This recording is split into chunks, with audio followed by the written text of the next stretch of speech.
This video is dedicated to all of you who have been following the Keris Collector since 2015. In today's video, I will review and offer my thoughts and commentary of a new book recently added to my library. Keep watching to find out more. Hello and welcome to my video series on the hobby of Keris and collecting. I'm your host, Khairi Johari, better known as Pak JoFe, the Keris Collector. In today's video, I will review and offer my thoughts on a new book recently added to my library. Destar ala Melayu, Asal-Usul, Sejarah, dan Penggunaan.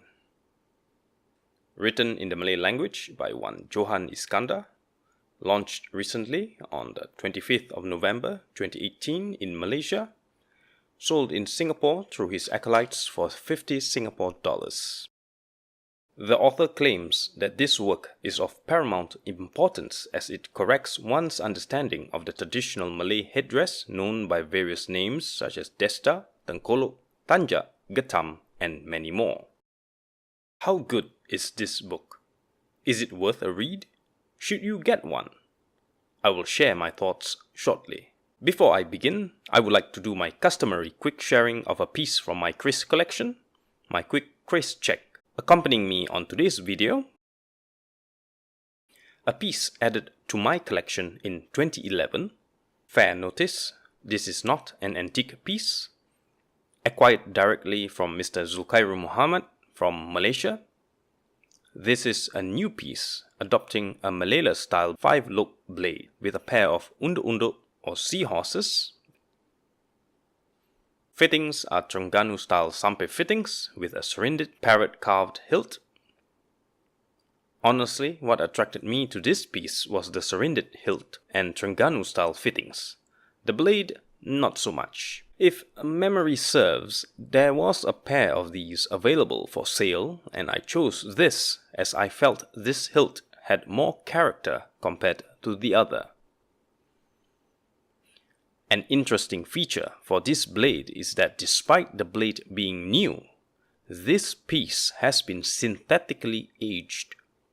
This makes a fine specimen for study and comparison. A valuable specimen for study as one will be able to immediately tell the difference between a blade that is naturally aged or one that has been induced to age by synthetic means. Usual practice involves immersion in a highly corrosive solution. An interesting myth pertaining to unduk-unduk blades that I have often heard repeatedly over the years. The seahorse not only represents fertility, but also fatherhood and leadership. In the natural world, the male seahorse gives birth to its young and proverbially is both the mother and father to its young. Is there any truth to this linking the familial nature of the Keris to that of an unduk-unduk? Only God knows. Not many available reference which is reliable to substantiate this claim. Another different worldview is that there has been a misinterpretation of the symbolic nature of the depictions. It may not be an unduk-unduk but reference to an older myth, the myth of the Cintamani dragon or snake. Again, these are stories which have yet to be substantiated by facts and evidence. Nice to hear, but to believe wholeheartedly, blindly is very foolhardy in my opinion. Keris check done, so without further ado, here is my review on the book Destar ala Melayu, Asal-Usul, Sejarah, dan Penggunaan, written by JOHAN Iskandar. This book boasts a very large size with colorful pictures and various examples. But how well written and arranged are the contents? I will get to the crux of it shortly. But first, let's look at the author's background as written in the book. According to this book, the author, JOHAN Iskandar bin Abdul Karim, has been involved in Tanjak education since 1998, was a deputy assistant in Tanjak making workshop, provided Tanjak making demonstrations since 2003. In 2008, he started teaching under government department in 2010 started reintroducing various tanjak types which was supposedly, as claimed by this author, is almost extinct in a workshop organized by the National Cultural Heritage Department and Museums of Malaysia. In August 2017, he started writing this book and completed this task in 2018. Education credentials-wise, it is written here that he is a Doctor of Philosophy in Humanities, awarded an honorary doctorate in Arts and Culture, and he is currently the administrator of Akademi Seni Tradisional Warisan Melayu, Selangor, Malaysia. He is an active advocate and proponent of traditional products. Quite an extraordinary full page of qualifications and credentials. This may wow the uninitiated, but to me, unfortunately, I am not impressed. The entire page dedicated to the author is full of questionable statements. Number 1. 1998. Who was he an assistant to when he was acclaimed a deputy assistant in tanjak making workshop? Number 2. In 2003. Tanjak making demonstrations. Where were these held? Number 3. In 2008. Which government department has he been teaching with? Number 4. In 2010. Which museums was he involved with? What are the details of these programs? Is it a one-off presentation? A standardized program? Acknowledged by the State Department? Number 5. His educational background. Which university and which year was he awarded his Doctor of Philosophy? Number 6. Awarded an honorary doctorate. Again, which university and which year was this prestigious award given? Number 7. He is the administrator of Akademi Seni Tradisional Warisan Melayu. Is this a national body? From what I gathered, this is just a business. From the 7 points I have highlighted with regards to the author's background, though I may give the author the benefit of the doubt, author's credibility does not score very well with me. Reason being, when I have to question academic qualifications and source, it means I cannot trust what I read. Moving on. Let's look at the good points of this published work. Number 1. A work that made it to print. Credit has to be given when due. Books on this subject are rarely written and published due to its complex nature for research and arrangement. Hence, if a book such as this gets published, it is definitely an applaudable and commendable attempt. Number 2. Printing quality. A few things I liked about the printing of this book is its hardcover binding, large size, quality paper, and bright contrasting colors. Number 3. Colorful photos and layout. The colors are vibrant and adds life to the publication. Number 4. Simple language. Written in easy Malay language. In fact, too easy for an academic, but I assume the target audience for this publication is catered towards students, easy to read and understood in plain, simple Malay. Number 5. Variety in photographic examples. This book is not short of examples. Various pictorial examples are given throughout the book.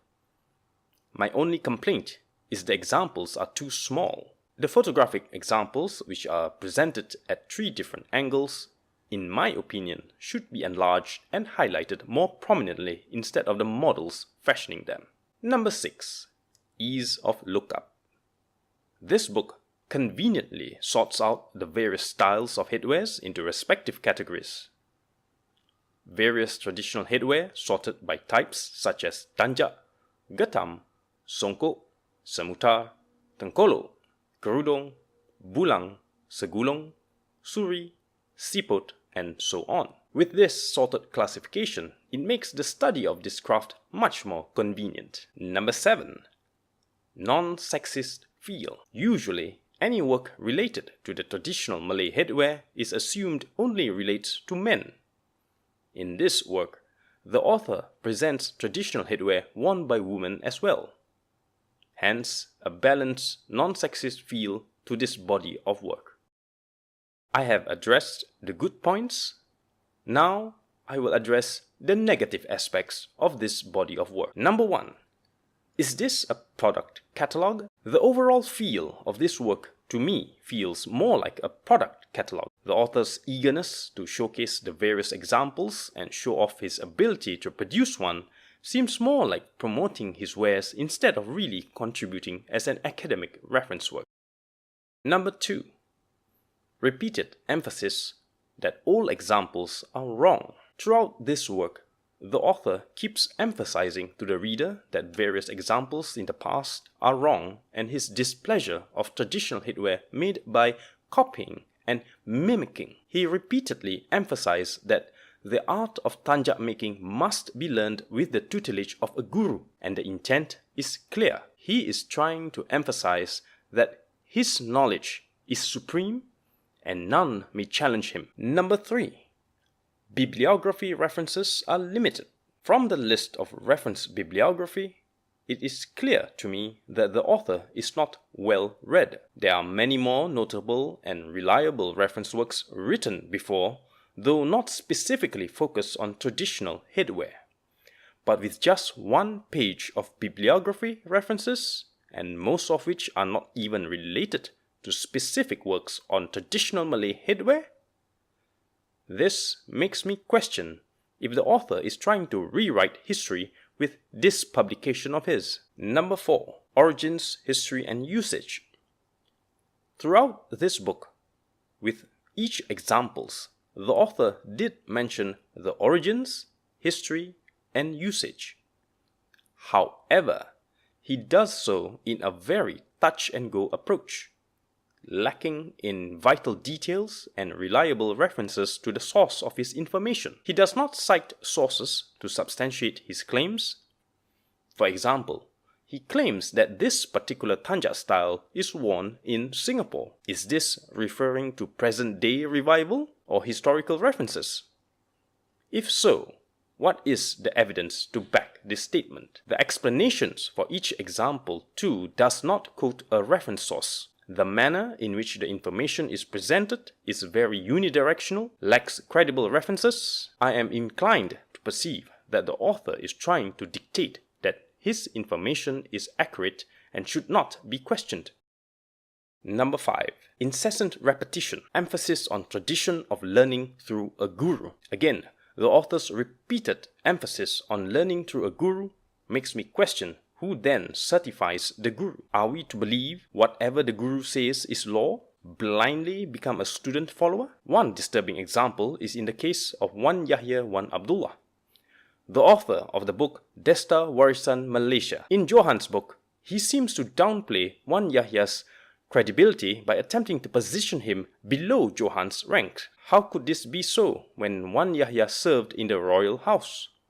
And furthermore, Wan Yahya published his work way back in 2004. If the author claims his genealogical knowledge tree is true, why then is there no introductory preface and foreword from all these people to validate his claims as a subject matter expert? Number 6. Credibility, integrity, and reliability. Reading the contents end to end, I question what is written, especially the old photos he presented in his work. In his book, he failed to mention the source reference of these photos. Why is that so? Every credible non-fiction book I have had the pleasure of reading over the years cites sources of every information presented, especially old photographs and illustrations. To add on, I am also a collector of old colonial works on the subject of Malay history and culture. Some of the format of the photos presented in Johan's book looks familiar, but when I compared it to my collection of original old works, strangely, they appear completely different. I would deduce the photos presented by Johan in his book is either from a completely different source, which I may not be aware of, or is a brilliant forgery. This itself would suggest that the author is not very forthcoming with his reference sources. Number 7. Failed to convince me as a reader. Overall, this body of work failed to impress me. Whilst the presentation format is commendable, the contents are questionable. For a non-fiction work to be convincing, the author must first present himself as someone trustworthy. If the author did not exude that emphasis in the beginning, the entire body of work, regardless how well presented and arranged, becomes somewhat dubious. Now that I have presented the negative aspects of this work, I would like to offer my suggestions on how to improve this body of work. Number 1. Cite references and evidences. To convince the reader that your work is well balanced and nuanced, one must set aside ego and dogmatic personal views. If you are set to educate, do so to convince your readers with facts and not just your personal rhetorics. Number 2. Preface and opening forward. To further add weight to the credibility of your body of work, your work must first be presented to a body with authority or a notable figure to have it validated. Every credible non-fiction work has an impressive preface and forward by notable figures to substantiate and justify the written published work as a significant literary contribution to that subject. Number 3. Author's academic background. The author needs to be more forthcoming by providing exact details specifying the institution from which awarded his PhD and exactly what paper did he publish to attain his PhD. Else, the intelligent reader will assume that the PhD is just a paper title purchased through a degree mill somewhere. Number 4. Cite exact references to old photos presented in the work. The author, once again, must be forthcoming and provide exact references from where he acquired the old photos presented in his book. Else, to the intelligent reader, will assume that the seemingly old photos are nothing more than doctored reproductions. Number 5. Engage a professional publisher and editor. The language and text structures throughout the written work is too simple and lacks academic flair in writing style. It would be more prudent had the work been reviewed and edited by a professional publisher and editor. Some of the sentence structure used is not very professional to be applied in a printed work. Number 6. Cite with evidence. Throughout the book, it is mentioned that some styles used across the region, including in Singapore. What evidence suggests this? Also, it would be more impressive if the author can convince the reader as to why the styles presented in his work has no matching references to known works before this. How is it the styles presented by him has no exact pictorial references from old photos and works all these years? If what the author mentioned that the crafting of a traditional headwear is passed on through the tradition of learning, through a guru, hence, shouldn't the style of Tanja remains consistent throughout the years? How is it then? References in the past are completely obscure and deviates from this claim. No photos from the past matches closely to those presented in the author's work. It is hard to believe the author's claims that past examples were wrong and documented incorrectly. This is a very convenient way of rewriting history, a task which should rightfully be justified by trained academics in this field. Number 7. A more objective presentation. The style of writing should be aligned towards an objective discourse instead of a dogmatic doctrine, which appears to be the author trying to shove down his beliefs down the throats of the reader, disregarding the reader's experience and present knowledge. Instead, it should be written in a more humble fashion, acknowledge past works, examples, and crafters, instead of simply disregarding all else and present the author's work as being the only supreme source. There you go, folks.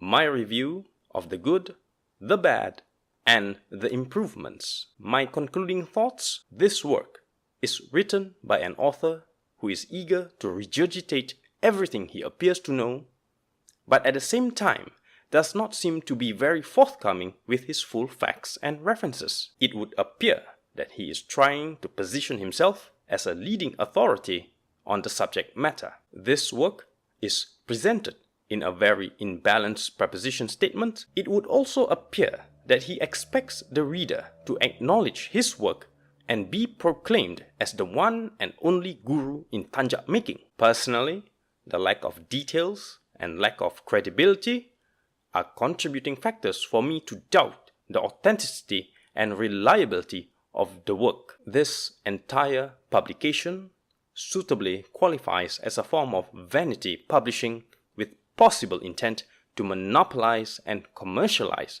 a traditional craft into an income-generating venture. My 50 Singapore dollars could have been put to better use elsewhere. There you have it, folks. My review and personal thoughts on the book Destar Alam Melayu, Asal-Usul, Sejarah, dan Penggunaan by JOHAN Iskandar. This concludes today's video.